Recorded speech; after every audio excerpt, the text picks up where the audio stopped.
Hello दोस्तों and welcome to Nimbus learning platform powered by Engineers Academy. मेरे पीछे आप देख सकते हैं एक हाल ही में रिक्रूटमेंट नोटिफिकेशन आया है यूपीएसएसएससी मतलब उत्तर प्रदेश अधीनस्थ सेवा चयन आयोग, Uttar Pradesh subordinate staff selection commission की तरफ से यहां पर रिक्रूटमेंट होने जा रहा है नक्शा नवीस और मानचित्रक मतलब ड्रॉट्समैन और कार्टोग्राफर की पोजीशन के लिए।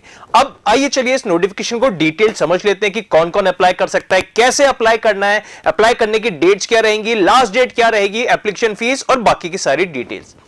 सबसे पहले हम देख लेते हैं कुछ इंपॉर्टेंट डेट्स की। ये जो नोटिफिकेशन है ये 14 दिसंबर 2023 को आया था और इस नोटिफिकेशन में फॉर्म भरने की जो स्टार्टिंग डेट है वो है 18 दिसंबर से, मतलब 18 दिसंबर से फॉर्म भरना चालू हो गए हैं और लास्ट डेट है इसकी 8 जनवरी 2024। नेक्स्ट 8 जनवरी इसकी फॉर्म भरने की लास्ट डेट है, लेकिन पेमेंट करने की और अगर फॉर्म में कुछ भी मॉडिफिकेशन करने हैं तो उसकी लास्ट डेट है 15 जनवरी। लेकिन अगर आप ये फॉर्म भरने वाले हैं, एलिजिबल हैं, तो 8 जनवरी तक भी वेट ना कीजिए, जितना जल्दी हो सके फॉर्म को भर दीजिएगा। नेक्स्ट और कुछ डिटेल्स देखते हैं इसके अंदर। सबसे पहले इसके अंदर अप्लाई कौन कौन कर सकता है।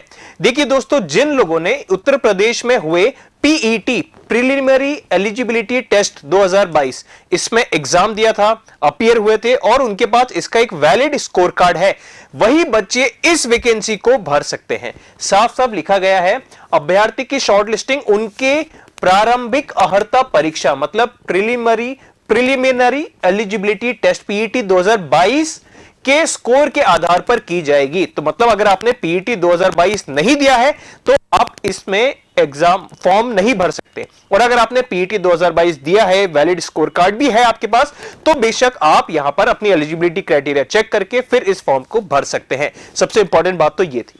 और फर्दर डिटेल्स देखते हैं। अब इसको आवेदन कैसे करना है।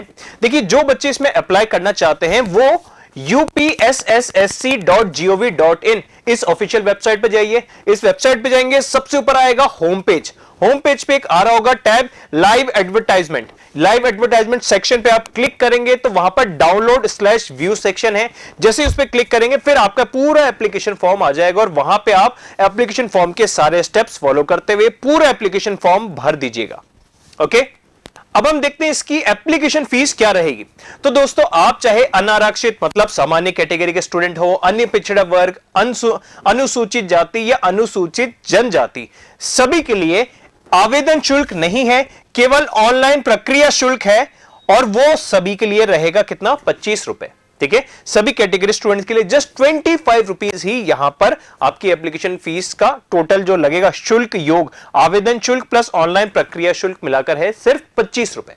ठीक है, अब हम देख लेते हैं कि यहां पर कितने वैकेंसीज हैं अलग अलग डिपार्टमेंट्स के लिए। ठीक है, जैसे कि मैं बात करूं, सबसे पहला डिपार्टमेंट है सिंचाई एवं जल संसाधन विभाग उत्तर प्रदेश। इसके अंदर टोटल वैकेंसीज है 172 और यहां पर नक्शा नवीस मतलब ड्रॉट्समैन के लिए है 172 वैकेंसी। कृषि विभाग मतलब एग्रीकल्चर डिपार्टमेंट की बात करें तो वहां पे मानचित्रक के लिए टोटल वैकेंसीज हैं 33 और बिल्कुल उसी तरीके से सिंचाई एवं जल संसाधन विभाग उत्तर प्रदेश के नक्शा नवीस विशेष चयन की टोटल 78 वैकेंसीज है। तो टोटल मिलाकर 283 वैकेंसीज होती हैं और इन वैकेंसीज का इंडिविजुअल कैटेगरी वाइज बाइफर्केशन आप यहां पर देख सकते हैं। General, SC, ST, OBC, EWS सभी कैटेगरी की इंडिविजुअल कितनी वैकेंसीज हैं ये आप इस नोटिफिकेशन को खुद डाउनलोड करके भी देख सकते हैं। नोटिफिकेशन कहां से डाउनलोड होगा, upsssc.gov.in इस वेबसाइट पे ही आपको ये पूरा नोटिफिकेशन मिल जाएगा। अब हम यहां पे बात करते हैं इसके एज लिमिट की। तो एज लिमिट में आप यहां पे देख सकते हैं सिंचाई एवं जल संसाधन विभाग और कृषि विभाग सभी में अपर एज लिमिट है 40 इयर्स। मिनिमम एज लिमिट वाला थोड़ा सा क्राइटेरिया अलग अलग है।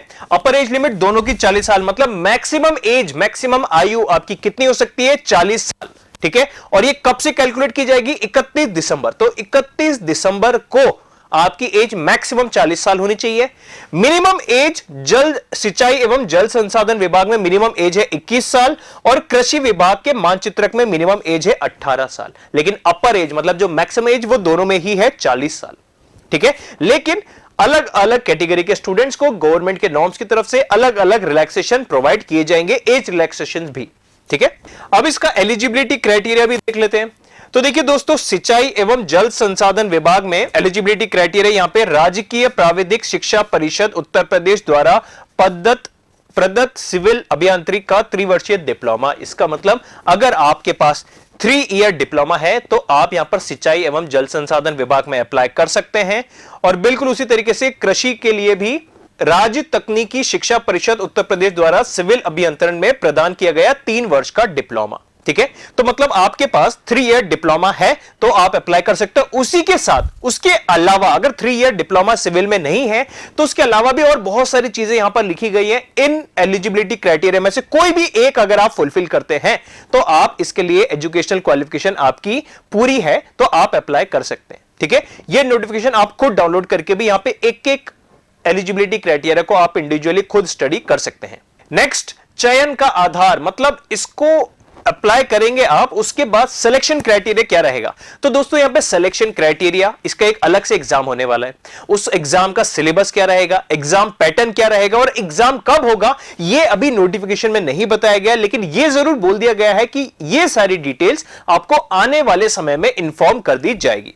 ठीक है, ये देखिए, लिखित परीक्षा हेतु परीक्षा योजना और पाठ्यक्रम, मतलब एग्जाम पैटर्न और उसका सिलेबस, नक्शा नवीस और मानचित्रक दोनों के रिक्त पदों पे चयन हेतु लिखित परीक्षा की परीक्षा योजना एवं पाठ्यक्रम तथा परीक्षा तिथि के संबंध में यथा समय पृथक से सूचित किया जाएगा, मतलब आने वाले टाइम पे आपको इन्फॉर्म कर दिया जाएगा। ठीक है, तो दोस्तों अगर आप इसमें एलिजिबिलिटी क्राइटेरिया मीट कर रहे हैं और आपने यूपी का पीईटी 2022 एग्जाम दिया है और आप इस फॉर्म को भरने वाले हैं, तो इस फॉर्म को लेकर जो एग्जाम होने वाला है रिटन एग्जाम, तो उस रिटन एग्जाम में क्या सिलेबस आएगा, कैसा पैटर्न रहेगा, तैयारी कैसे करनी होगी, और वो सारी डिटेल्स के सारी अपडेट्स के लिए आप निंबस लर्निंग चैनल को सब्सक्राइब करें, बेल आइकन को भी दबा के रखें ताकि हम सबसे पहले आपके लिए लेकर आएंगे इस एग्जाम से जुड़ी वो सारी की सारी डिटेल्स। और फर्दर अपडेट्स के लिए जुड़े रहिए निंबस लर्निंग प्लेटफॉर्म से।